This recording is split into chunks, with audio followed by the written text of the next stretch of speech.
पटना में बिहार पंचायत नगर प्रारंभिक शिक्षक संघ के प्रदेश अध्यक्ष श्री आनंद कौशल के नेतृत्व में संगठन का एक शिष्टमंडल ने बिहार सरकार के माननीय वित्त मंत्री विजय कुमार चौधरी से मुलाकात किया। साथ ही 7 जनवरी को पटना में संपन्न हुई संगठन के राज्य स्तरीय बैठक के लिए गए निर्णय के आलोक में पुनः बिहार के लाखों शिक्षकों की ओर से 8 सूत्री ज्ञापन माननीय वित्त मंत्री को सौंपकर शीघ्र ही सभी शिक्षकों को ऐच्छिक स्थानांतरण की सुविधा प्रदान करने, विद्यालय के समय सारणी और अवकाश तालिका में सुधार करने आदि की पुरजोर मांग की। इस दौरान नई बिहार विद्यालय विशिष्ट शिक्षक नियमावली 2023 पर भी चर्चा करते हुए नियमावली में व्याप्त सभी विसंगतियों की ओर उनका ध्यान आकृष्ट कराते हुए शीघ्र ही निराकरण कराने का आग्रह किया। चलिए लाइव वीडियो में जानते हैं उन्होंने क्या कहा। उससे पहले आपसे एक छोटी सी रिक्वेस्ट है, अगर आपने मेरे चैनल को अभी तक सब्सक्राइब नहीं किया है तो सब्सक्राइब करके बेल आइकन को प्रेस कर दें ताकि शिक्षा विभाग की तमाम अपडेट्स आपको मेरे चैनल के माध्यम से मिलता रहे। तो चलिए आनंद कौशल YouTube पर लाइव आकर क्या कुछ कहें जानते हैं।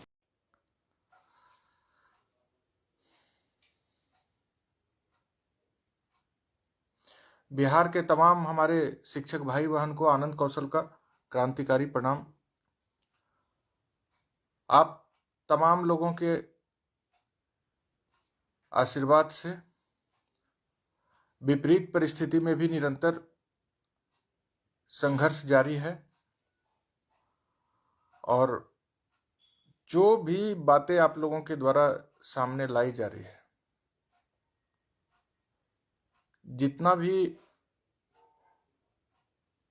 समस्या को सामने में लाया जा रहा है, उन सब समस्याओं के समाधान के लिए लगातार काम किया जा रहा है। जितने भी भाई बहन हैं, आप लोगों को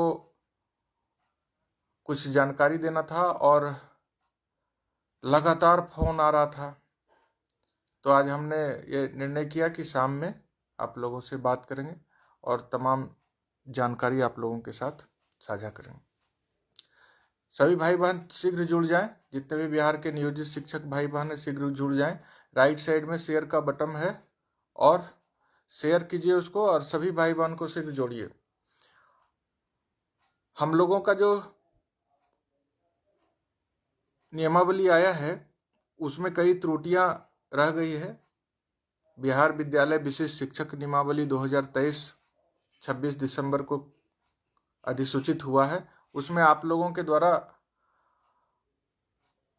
बहुत सारा सुझाव दिया गया था, जिस सुझाव के आलोक में हम लोगों ने माननीय मुख्यमंत्री जी, माननीय उप मुख्यमंत्री जी, माननीय शिक्षा मंत्री जी, बिहार के श्रीमान अपर मुख्य सचिव शिक्षा विभाग के, बिहार सरकार के मुख्य सचिव महोदय, सभी लोगों को लिखित रूप में नियमावली का शीघ्र संशोधन करने के लिए आवेदन समर्पित कर दिए। जिस दिन से नियमावली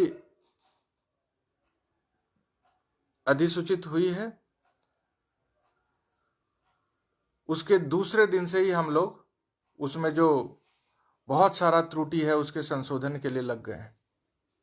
आप लोगों का लगातार सुझाव भी आ रहा है। आप लोगों से मात्र एक अभी स्टार्टिंग में एक बात बोल दे, बहुत ज़्यादा देर बातचीत का दौर चलेगा नहीं, जो बातें हैं उसको संक्षिप्त में रखेंगे। एक बात याद रखिए, वर्तमान समय में हमको नियमावली में संशोधन कराना है, स्कूल के समय सारणी में जो गड़बड़ी है उसको ठीक कराना है, छुट्टी का जो कटौती किया गया उसमें भी सुधार करवाना है।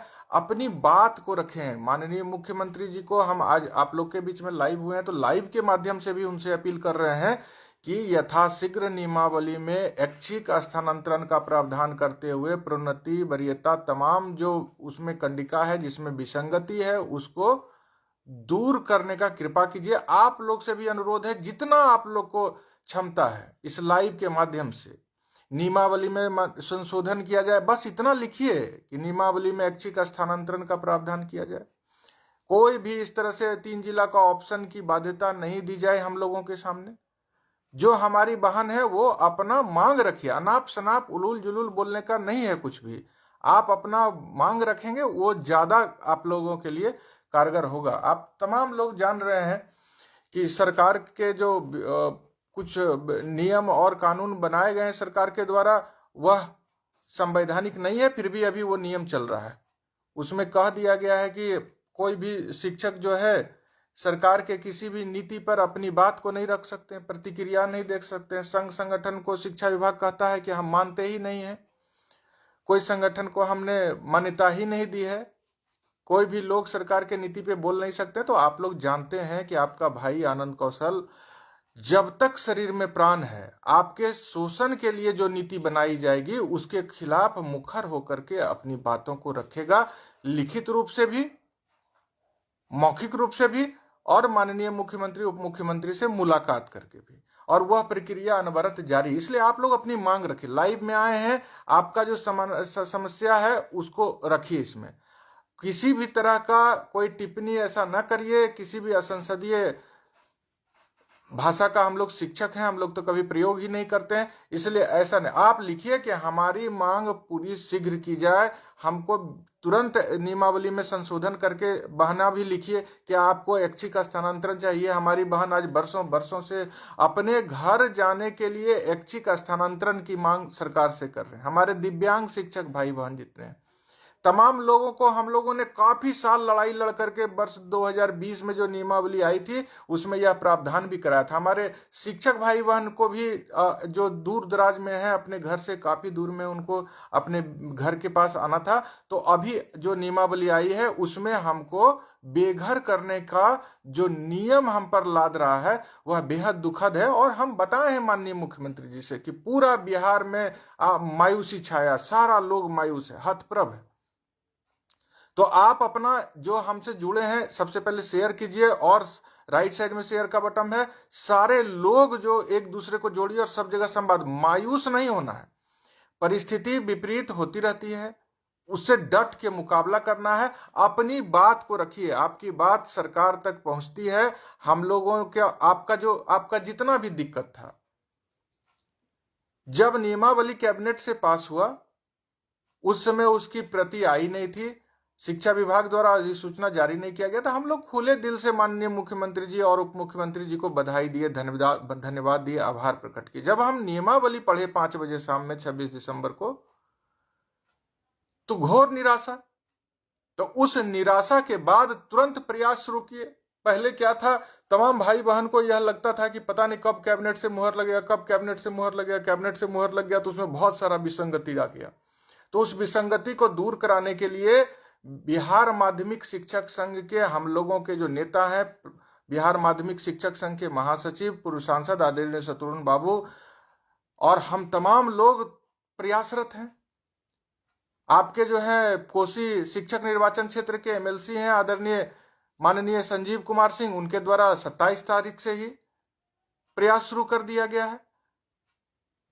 आपका तिरहुत के शिक्षक निर्वाचन क्षेत्र के माननीय एमएलसी हैं संजय कुमार सिंह जी, उनके द्वारा 27 तारीख से ही प्रयास किया जा रहा है कि नियमावली में जो इस तरह से जबरन स्थानांतरण का प्रावधान कर दिया गया है और कई त्रुटियां, प्रोन्नति वगैरह सब जो हम रिटर्न में दिए हैं, फेसबुक के वॉल पे है, तमाम तरह के त्रुटि को दूर किया जाए, मुख्यमंत्री का ध्यान आकृष्ट कराए। तो आप लोग से भी आग्रह है कि आप लोग अपना लिखिए इसमें कि नियमावली में शीघ्र संशोधन किया जाए, ऐच्छिक स्थानांतरण का प्रावधान किया जाए, जो हमारा प्रोन्नति का मामला है उसमें जो त्रुटि है उसको शीघ्र दूर किया जाए, वरीयता का निर्धारण नियुक्ति तिथि से किया जाए, प्रोन्नति का लाभ नियुक्ति तिथि से दिया जाए। तमाम जो मांगे हम लोग रिटर्न में रखें उसको आप रख सकते हैं। जो भी मांग है रखिए, बिना वजह का चीज से परहेज कीजिए। और आपको हम विश्वास दिलाते हैं, पहले भी आप लोग कहते थे पता नहीं क्या होगा कैबिनेट से मुहर, आपकी एकता, आपकी एकजुटता, आपका लंबे समय से जो संघर्ष का इतिहास है वह आपकी सभी मांगों को पूरा करने पर सरकार को विवश करती रही है और आगे भी विवश करती रहेगी।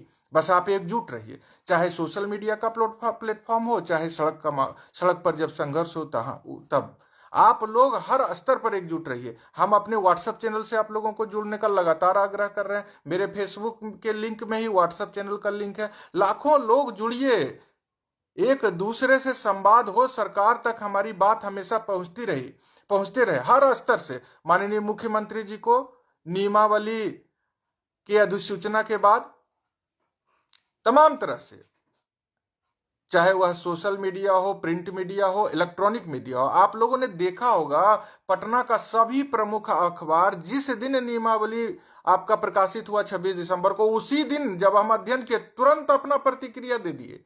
दिन में हम बधाई दिए, देना भी है भाई, ऐतिहासिक निर्णय तो है ही माननीय मुख्यमंत्री जी का, तो बधाई देना था। लेकिन जब उसमें पढ़ने के बाद हमको जब निराशा हुआ और बिहार के तमाम हमारे लाखों भाई बहन जब हताश हो गए, निराश हो गए नियमावली को देख के, तब हमको अपना प्रतिक्रिया तुरंत शाम में ही हमने कहा है कि इसमें तुरंत संशोधन किया जाए, और सारे अखबारों में छपा है। और वह अखबार हमको तो उसी समय माननीय मुख्यमंत्री जी उसको पढ़े हैं।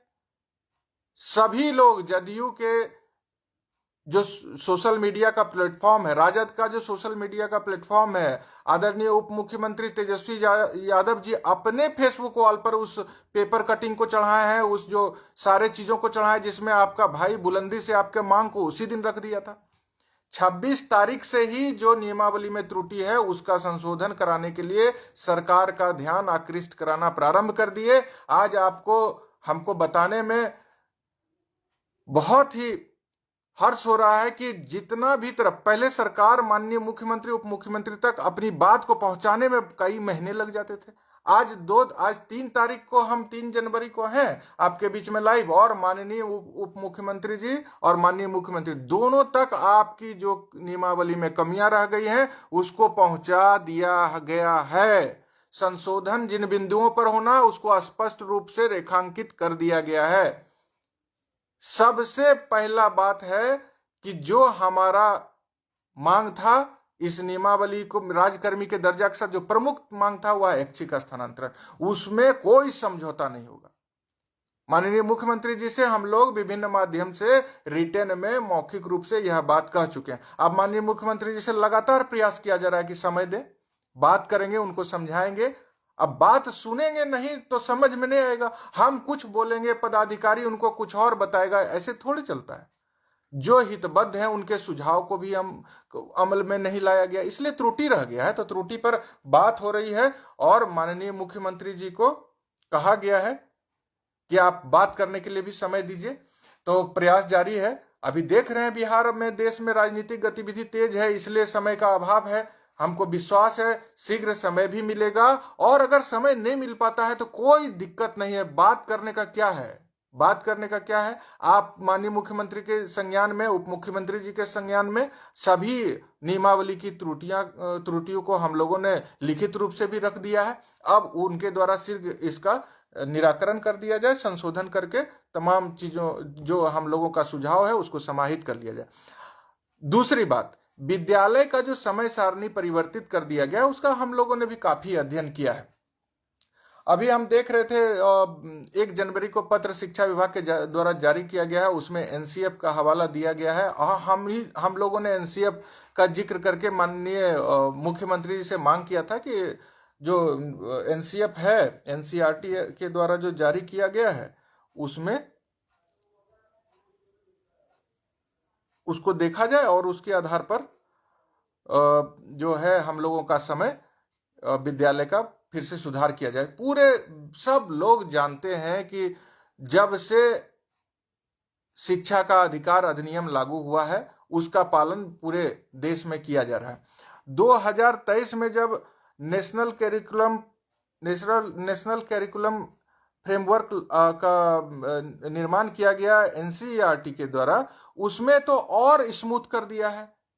5.5 घंटा विद्यालय में बच्चों को पढ़ाने का है, सप्ताह में 29 घंटा पढ़ाया जाना है। अब इस पर तो अध्ययन करने का चीज है ना। एक मॉडल टाइम टेबल जो है एनसीएफ के द्वारा पूरे देश के लिए रख दिया गया है और सभी राज्य में उसका पालन भी किया जा रहा है। 6 घंटा 5.5 घंटा प्रत्येक राज्य में सरकारी स्कूल का संचालन किया जा रहा है। बिहार में 8 घंटा का कोई औचित्य नहीं है।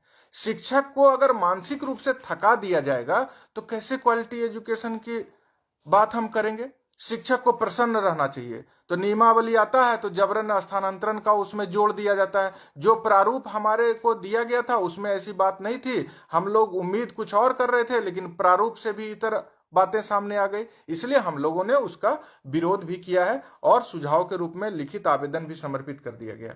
तो एनसीएफ में जो प्रावधान है वो एक मॉडल टाइम टेबल दिया गया है। उस टाइम टेबल के आधार पर हर राज्य अपने हिसाब से समय निर्धारित कर रहा है। कोई 8 ही बजे से क्लास चला रहा है, कोई 9 बजे से, कोई 10 बजे से, लेकिन 6 घंटा सब लोग चला रहे हैं। बिहार में 8 घंटा स्कूल खोल दिए हैं। एनसीएफ के मुताबिक जो है हर दूसरे सैटरडे को स्कूल बंद है। एनसीएफ जब आप पढ़ेंगे, जो माननीय शिक्षा विभाग के द्वारा माननीय अपर मुख्य सचिव के द्वारा जो भेजा गया है, उसको जब आप अध्ययन करेंगे तो उसी में लिखा हुआ है कि हर दूसरे सैटरडे को स्कूल बंद है और 2 सैटरडे को स्कूल हाफ डे है। अब उसमें लिखा गया है कि समय इतना है, तो जब आप स्कूल के जब 2 दिन सप्ताह में आप 1 दिन बंद कर दे रहे हैं शनिवार को, महीने में 2 शनिवार को बंद है, तो इधर तो समय बढ़ेगा। हमारे यहाँ तो 6 दिन चल रहा है बिहार में कंटिन्यू, तो हमारा समय तो और कम होना चाहिए ना स्कूल का। तो इसको समझने का चीज है, और इसको समझ के जो चीजें पूर्व से चली आ रही थी, अब बच्चा के ऊपर भी उतना लोड नहीं पड़ना है। बच्चा पढ़ाई का कितना बोझ उठा सकता है, जितना उठाया जा सकता है उतना कहा गया है। सप्ताह में कहा गया है 29 घंटा, इसको आप जैसे चाहे वैसे एडजस्ट कर लें। तो हम लोग माननीय मुख्यमंत्री के संज्ञान में इन बातों को ला दिए हैं, विद्यालय के समय सारणी को, और जो छुट्टी हमारा पूर्ववत था उसको उसी तरह किया जाए, यह भी माननीय मुख्यमंत्री जी के संज्ञान। तो आपको बताने में हमको आज कोई इसमें दिक्कत नहीं है कि इतने समय में तमाम चीजों को आप मुख्यमंत्री जी ये नहीं कह सकते हैं किसी भी सभा में आपसे कि हमको कुछ पता नहीं है कि आप लोग क्या मांग रहे हैं। उनको हम लोगों ने सब चीज, चाहे वह नियमावली में संशोधन करके ऐच्छिक स्थानांतरण देने की बात हो, या फिर विद्यालय के समय सारणी में परिवर्तन करने का, पूर्ववत रखने का बात हो, चाहे जो छुट्टी था अवकाश तालिका उसको पूर्ववत रख, सब मांग मुख्यमंत्री जी के संज्ञान में लिखित रूप से, मौखिक रूप से, तमाम तरह से रख दिया गया है।